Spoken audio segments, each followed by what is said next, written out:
வாழ்வதற்கு இருக்குது உனக்கு ஒரு பாதை, நடக்கத் தொடங்கு. தயக்கங்கள் இனி உனக்கு எதுக்கு, துணிந்த பிறகு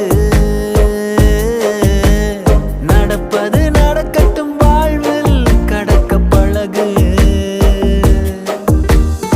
இடிகள் இடிக்கும் அந்த வானம்தான் உடைந்து விழுவதில்லை எப்போதும், அடியை தாங்கிக் கொள்ளும் நெஞ்சம்தான் அடுத்த அடியை வைத்து முன்னேறும். நினைப்பின் படியே எதுவும் நடக்கும் எப்போதும்.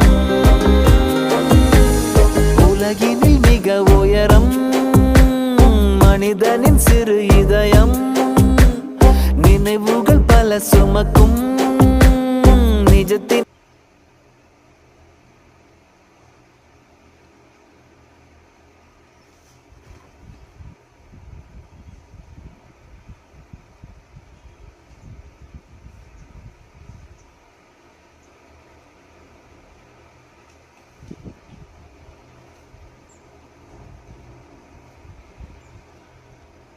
மத்திய நிர்வாகத்துறை ஆர்டிகல் 52 to 78, பார்லிமெண்ட் 79 to 122, குடியரசுத் தலைவரின் சட்டமியற்றும் அதிகாரம் ஆர்டிகல் 163, ஒன்றிய நிதித்துறை 124 to 147, இந்திய கணக்கு மற்றும் நிர்வாகத்துறையில் ஆர்டிகல் 140 to 151.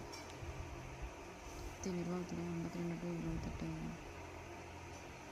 குடியரசுத் தலைவர், துணை குடியரசுத் தலைவர், பிரதம அமைச்சர், மத்திய அமைச்சர்கள் 82 என்ன சொன்னாங்க?